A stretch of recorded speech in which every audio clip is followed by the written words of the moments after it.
9 points in 41 minutes. With Brooklyn, he lost to the Bucks, going 5 of 17, 29%. And with Houston, he lost to the Warriors, going 12 of 29. He did have 32 points, but it took him 29 shots to get it. I didn't think he was nearly aggressive tonight as he was in Game 6, Q, and it showed. What was he, 2 of 8, 1 of 4, 2 of 2 from the free throw line? He did have 13 assists, but they needed a Herculean effort. They needed him and Kawhi to play like they played in Game 6 in order to get them over the hump on the road in Game 7, and that didn't happen. What did you see that said, you know what, the Clippers just not where I think they should be right now? Q. Man, for me, I think they just got blitzed tonight. I think, like you pointed out Harden's numbers, but I mean, he did have 13 assists, and this could have been like, if this was a competitive game, his numbers could have gone up, but obviously we know, like you said, it was a blowout early on, and Joker didn't even go crazy. It was like the other guys, the supplemental guys, really came out, applied the pressure, their tempo was up. The Clippers were flat, surprisingly, for a Game 7. They were flat. It looked like they didn't have it early on, and Denver mashed the gas and literally they just blew them out. They looked good in the first quarter. They outscored. They had a 5-point lead heading into the second, and then Denver goes on and wins that quarter 37-21. And then they open the third on a 17-3 run, get it up to 17-3, and then get it up to 24-4, and they never look back from there. So between the second quarter and third quarter, the Nuggets outscored them 72-40. Mm-hmm. From down 5 to start at the end of the first, now you go to the fourth and you're down 27. Yeah.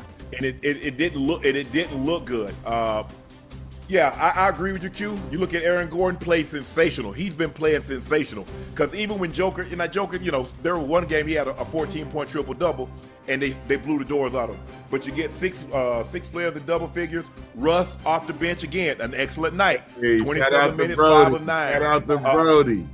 Yeah, man, he played well. Christian Brown, 21 points. Jamal Murray, 16. 16, 10, and 8.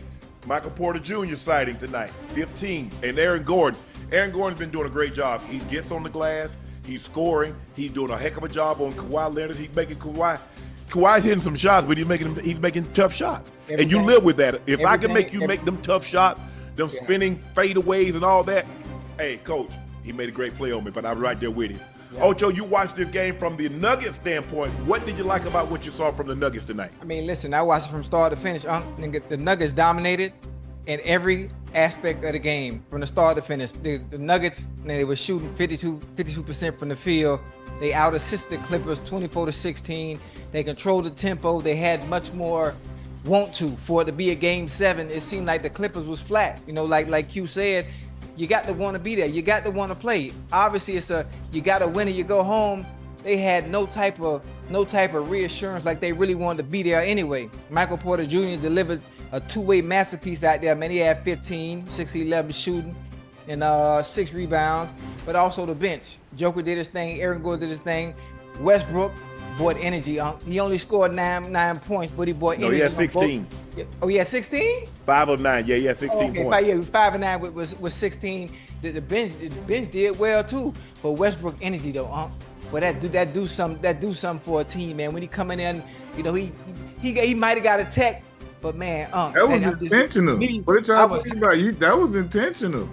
Oh, he did it on purpose? You didn't see what I saw? Yeah, he did that on purpose. I thought he didn't want to let the rim go because he was gonna land on dude. No, sir. That was intentional. You didn't see when he landed there. Yeah, give me the tech, and I don't care. Get him the up out of here, and the obscenity. Hey, listen. Yeah. Russ is the emotional dude, the passionate dude. Right. I loved it. Yeah. You look.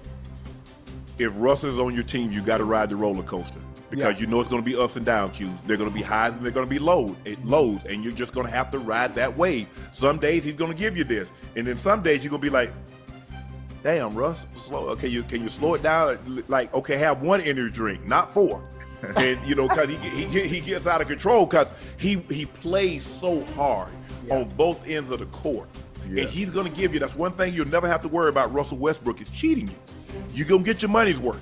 Mm-hmm. Now, like I said, and you got to ride it. Tonight, he was what they needed. What was that game that they won on the road, and they ended up Aaron Gordon dunked at home.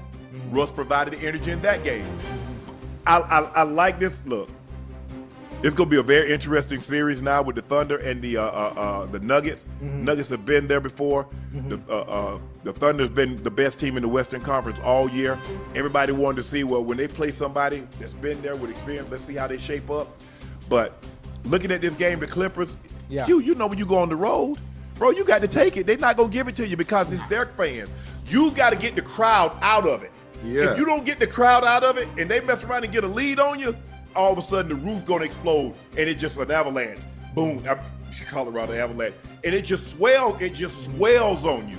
And I'm like, bro, and T. Lue tried to get a timeout, but I think what happened, T. Lue did something very interesting in Game 6. He inserted Nicholas Batum to start the second half. Now you're out of tricks. He put Derrick Jones Jr. in the starting lineup for Chris Dunn. But at some point in time, they're like, okay, this is going to be our adjustment. When Nicholas Batum is in there, because he didn't have near the impact that he had in Game 6 because it caught him by surprise. They didn't make that same mistake tonight in Game 7 because they know when he comes in, knowing that if it wasn't Batum, it's probably going to be somebody else other than Chris Dunn because Chris Dunn is more of a defensive guy than an offensive guy, and they want space. They want space for Kawhi. They want space for James Harden. But for whatever reason, James Harden was not nearly necessary.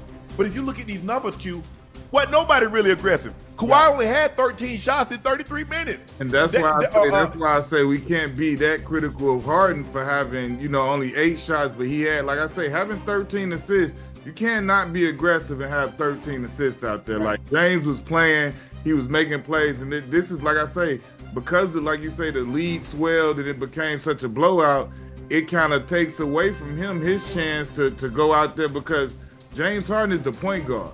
So him having 13 assists, he's out there doing his job because he was out there finding people and making plays and making things happen. It's not like he's 2 for 8 and isn't doing anything else. He had 13 assists and 5-6 rebounds. He was out there playing, but the blowout robbed him of his chance to accumulate and go out there and get aggressive later in the game, whereas where he come out, people may say he should have came out being aggressive as opposed to trying to get guys into the game.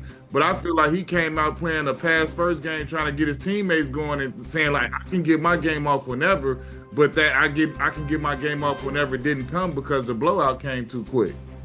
Look. Go ahead, Ocho.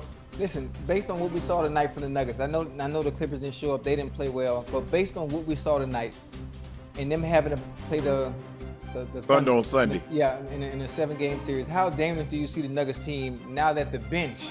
We know what the starting 5 could do. Now that the bench is contributing the way they are, what chance do you have against the Thunder? Well, the thing is, Russ is mainly the bench. They don't get a whole lot. DeAndre Jordan really doesn't play a lot. He played tonight. Yoke got in foul trouble in the third quarter, and he came in there, but he doesn't normally play a lot. Every once in a while, they'll insert Peyton Watson, and he mainly plays. But for the most part, they play 5 guys. That's